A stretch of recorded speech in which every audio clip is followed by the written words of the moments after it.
My friend who helped me set up this account has repeatedly asked me to post this story since I mentioned in my HOA post about how my parents hated me and only loved my sister, so I may as well tell it. I was born when my mother and father were only 17. It forced both of my parents to drop out of high school and each get a GED, so they could find work right away. My father especially was not happy about this because he had dreams of playing football in college, and instead he had to work at a gas station. He said to my face many times that I ruined his dream. My mother hardly raised me at all, as she had to work too. They had a cranky old lady next door watch me most of the time. She wasn't so bad. She gave me more attention than my parents did. My father eventually managed to land a better job as a manager due to his experience running the gas station. It was right after that my mom got pregnant with my sister. I was 6 when she was born. I wasn't exactly shown much love before that, but once my sister came along, it was made pretty obvious to even my 6-year-old self that I was unwanted. The only ones who seemed to care were my paternal grandparents and somewhat my babysitter, and they were more like my parents because they treated me the way a little kid needed to be loved. We lived in a 2-bedroom apartment, and as my sister got older, it went from me sharing a bedroom with her to me kicked out of the room entirely. I slept on the couch for 2 years. And I barely had anything to my name other than clothes, school supplies, and an old Game Boy. When I was 10, my parents decided they were going to move away, but this move did not include me. I ended up actually being fine with this, as my grandparents had agreed to take me in. My life was instantly better. I got my own room again, and my grandparents gifted me a brand new N64 in 1996. That Christmas, I got a Game Boy Pocket too. And there were a couple of other kids my age in the neighborhood I got to hang out with. We rode bikes, played video games, shot cans with pellet guns, built forts, and got dirty playing in the creek. You know, stuff a normal kid would enjoy. I was finally happy. As time went on, I grew up and eventually moved out, but later moved back in to help my grandparents' house as they were getting old and living off their retirement savings. So some rent money from me went a long way in paying the bills. My grandpa was the kind of person who'd wanted to build a bomb shelter during the Cold War, but never got around to it. He wanted to volunteer for the military in the 60s, but was turned down due to a medical condition and the fact his eyesight was not great, so he focused on saving whatever he thought he needed. He told me many times it was better to have something and not need it than need it and not have it. Our area suffered from numerous power outages in winter due to heavy winds and storms, so having gasoline and propane for heaters and generators was a must. All these saving habits became my own as time went on, because it was better to need this stuff rarely than not have it at all. Of course, there was the HOA bothering us, but that's its own other story. The problem is, about 5 years back my grandma died suddenly, and my grandpa was heartbroken. He also went about a year and a half later. Pretty much everything they owned was willed to me. Their savings, their house, their vehicles, their stuff, everything. The house was long paid off and Grandpa knew how to keep up with its maintenance. In fact, after Grandma died, he kind of doubled down on renovating the place. He had the roof redone. The house was repainted by us inside and out, and we fixed a lot of little things. Grandpa's neighbor George even came by to help redo the plumbing. Ironically, the HOA was rather happy with these changes, because the house didn't look run down anymore. One morning I was fixing breakfast and my grandpa never came downstairs. You couldn't keep the man from his bacon. So I went to check on him, and he wasn't moving. I called 911 and paramedics came, only to tell me he'd passed in his sleep. My parents made Grandpa's funeral a shit show. They didn't bother to show up for Grandma's. They were too busy, and at Grandpa's funeral they didn't seem to grieve at all. My sister also showed up wearing a brightly colored designer dress, which I wasn't happy about as it was a church clothes-only function. I noticed my parents repeatedly whispering to each other and glaring at me whenever I looked at them. Come to find out at the will reading that my parents knew that they'd been disinherited long ago for their treatment of me, and they thought it extremely unfair I got everything. They threatened to sue me to contest the will, and I got repeated calls and messages from my father, mother and sister, telling me I needed to do the right thing and give my father what was supposed to be his. I told them all to flake off in far more unsavory words. My parents ended up taking me to court to challenge the will, but the judge ruled in my favor after seeing the will and hearing us both out, so it wasn't a long, drawn-out legal battle. The judge even looked at my parents with absolute disgust after seeing the will and hearing about their mistreatment of me in my childhood. He called my father a terrible parent and that my grandparents were right to disown him.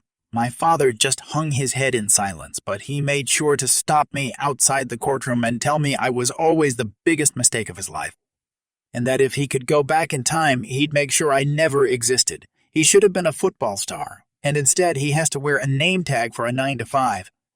I told him that, mistake or not, Grandma and Grandpa could see what kind of nasty person he was. I didn't ask to be born, and the only real love I ever got was from my grandparents.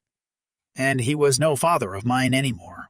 I got a few more threatening and harassing phone calls, as well as some letters from my parents, all demanding money among other things. But over time, they just stopped because I completely stonewalled them.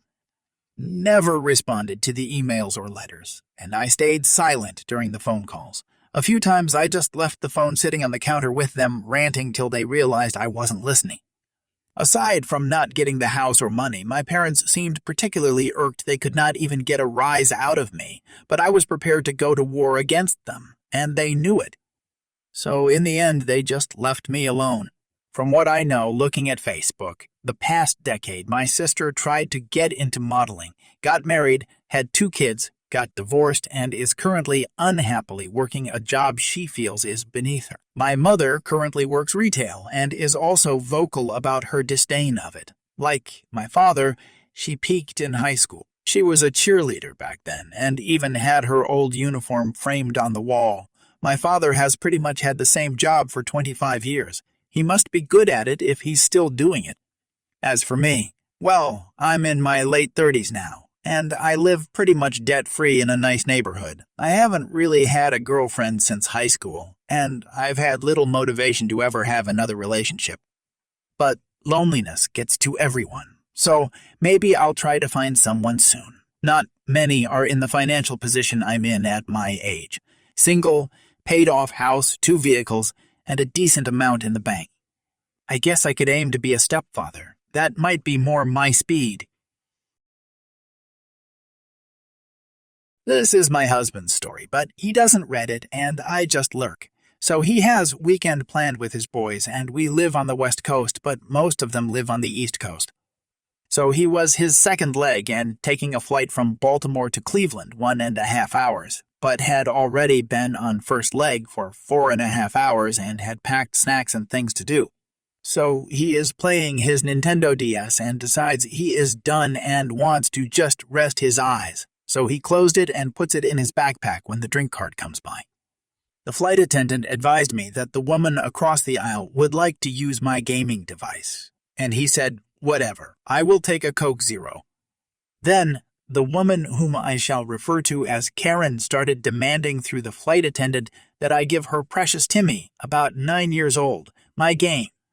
He said, again, "Yeah, whatever," and started to eat his snacks. Then they collected the trash, so that must have occupied Timmy's time for a while, but then Karen started in again, but now directly to him.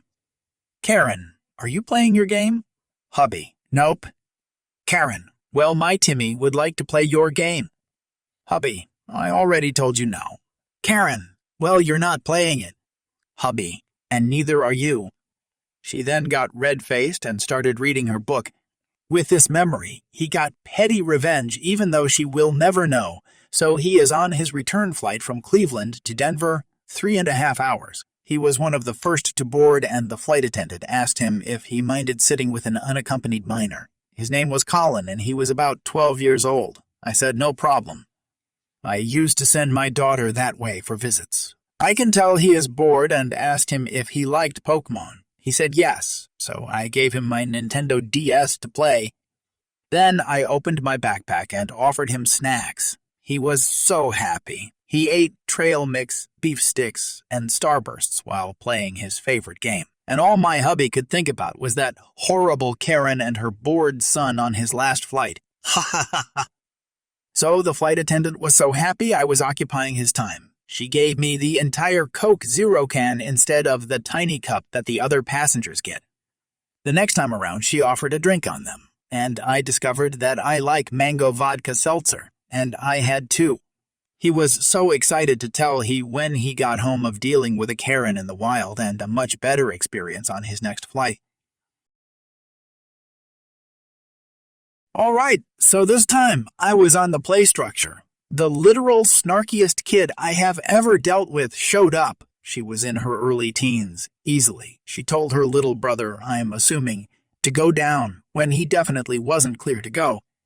I had to tell to get his attention to tell him not to go. The girl then taps on my shoulder and goes, my grandma said not to yell at her kids. I stared at her, then just said, I'm sorry, but if I need to get someone's attention quickly and they aren't listening, I'm going to yell. She gave me a death stare and then jumped down the slide. When I didn't clear her, she nearly rammed into her brother. Strike one. Next time she came up, she was about to go down early, and I told her, if you go down, you're on strike two. She, straight out, turned to me and said, I don't care, and went down. Strike two. The next time she just ran down the slide immediately, and even had the audacity to stick her tongue out at me on her way down. Strike three. The next time she came up, I told her, not so happily, sorry, but you can't go down the slide anymore today. She pouted and said, my grandma says I can't. I looked her in the eyes and replied with, well, your grandma isn't a lifeguard. I am. What I say goes. Again, I'm a little pissed at this point. She sticks her tongue out again and goes downstairs and talks to her grandma. May the fun begin. I watch this lady walk her way up the stairs. I'm super excited at this point. Why did you tell my baby she can't go down the slide? She can go down the slide. Let her go down the slide. She came out the gates swinging. I wasn't prepared for that. I replied with a simple, she broke the rules 3 times, so she can't ride the slide anymore today. She yelled back, what did she do, huh? She didn't break any rules. Let her go down. I'm trying not to smile like a dumbass this entire time. I'm sorry, ma'am, but as the lifeguard, I decide who goes down the slide, and she broke the rule. She went down the slide 3 times without my permission, endangering both herself and her brother. On top of that, she outright taunted me. She can't go down the slide anymore. She turned around and said, I'm gonna go talk to your manager. They'll agree with me. Somehow, it's the same head guard as last time. I feel like it's a curse at this point, honestly. The woman comes back with my head guard trailing her. This one, he told my baby she can't go down the slide. My head guard turned to me and just said, I saw the camera footage. This was just a formality. Then he turned to the woman. Ma'am, this lifeguard is correct. Your granddaughter broke the rules 3 times and even taunted him. She cannot go down the slide. And then the unthinkable happened. She slapped him. She slapped my head guard in the face. He looked at her dumbfounded. I stepped in before he could explode. All right, ma'am, you are now being expelled from the premises. I'm going to take you to your room. You're going to pack your things, and you're going to leave, along with anyone you came with. She turned to me, shocked. For what reason? I paid to be here. I'm going to stay. I'm just dumbfounded. You assaulted an employee. It doesn't matter if you paid to be here. Now, let's go to your room so you can pack. She just grunted and said fine. I didn't want to stay here anyway. My head guard put his hand on my chest and stopped me. I can handle it. Stay on play. I nodded, and they walked away. I watched him take her to her family. He explained what happened, and then he escorted them out. So that was easily the most insane thing I've seen at this park. I'm writing this on my break. This happened about 20 minutes ago.